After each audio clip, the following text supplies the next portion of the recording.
السلام عليكم ورحمة الله تعالى وبركاته. نتمنى تكونوا بألف خير. الفيديو ديال هذا النهار حضر معكم تمر بريستيج بطريقة سهلة وبسيطة واقتصادي، ما فيش المقادير بزاف وكيجي كيف كتلاحظوا بريستيج زوين. ديروا المناسبات وكذلك الاعياد، فبقى معايا حتى الاخير باش نشوفوا المقادير وطريقه التحضير.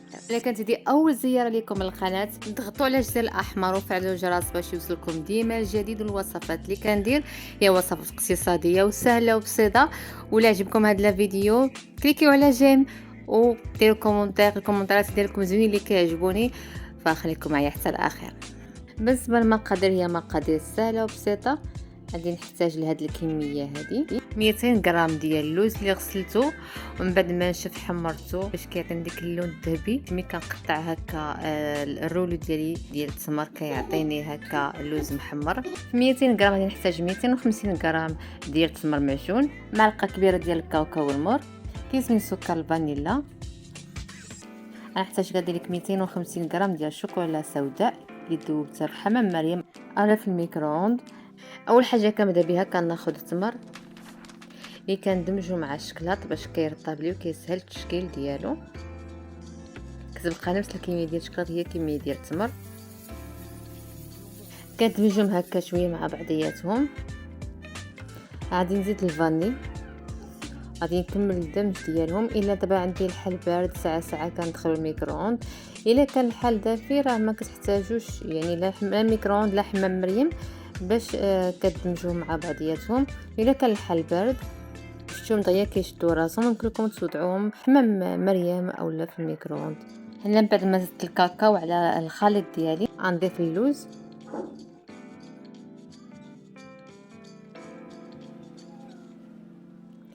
كيف تقليو قلت لكم اللوز كتحمروه شويه غير شويه، غير كيعطي داك اللون الذهبي. صافي كنحيدوه وكندمج هكا اللوز مع التمر، وكنحاول انني نفرق اللوز ديالي على التمر. يعني كيجيني باش ملي كنصاوب الرولو كنقطع كيجيني الرولو ديالي كله يعني فيه اللوز بشكل متساوي، ماشي جهه فيها وجهه ما فيهاش، باش كيجيني المنظر ديالو زوين في الاخر. كيف كتلاحظوا كنحاول نثبت اللوز ديالي في الرولو وكنشكل هكا حريبلات حجم وسط. كنثبت هكا اللوز للداخل.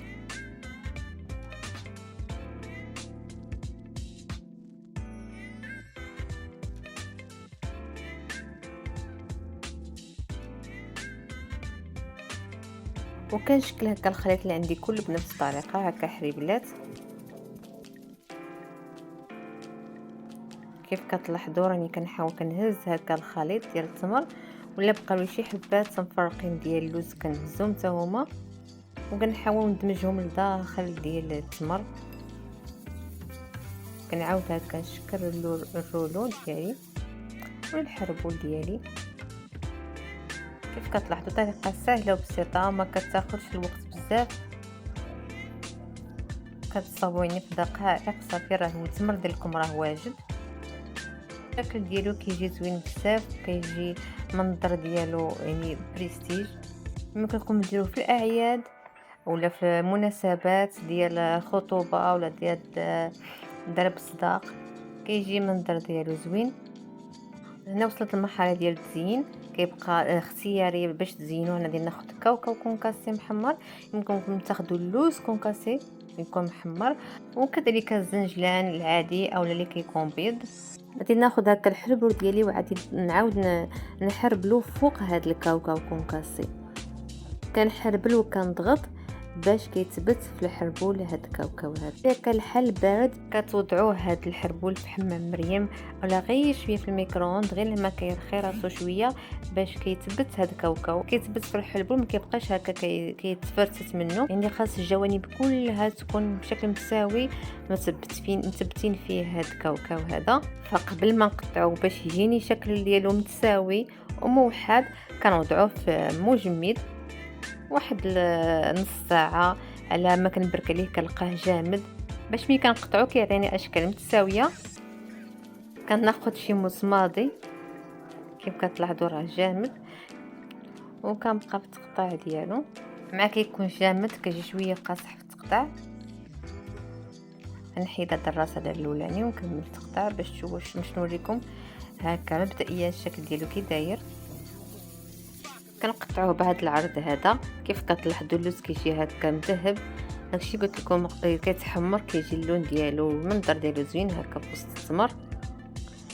غنكمل بنفس الطريقه وكنحاول العرض ديالهم يجوني قد متساويين في العرض.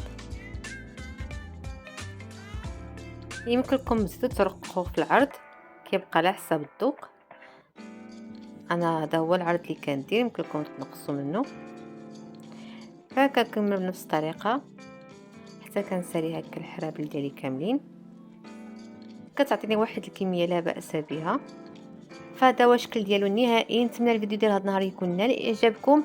الا عجبكم الفيديو ما تنساوش الضغط على زر اعجاب، ولا كنتوا اول مره كتشوفوا القناه ضغط على زر الاحمر للاشتراك وتفعيل الجرس باش يوصلكم كل مره كل جديد، وتبارطاجيو الفيديو مع الاهل والاصدقاء باش تعم الفائده. والى فيديو اخر ان شاء الله، خليتكم بالف خير.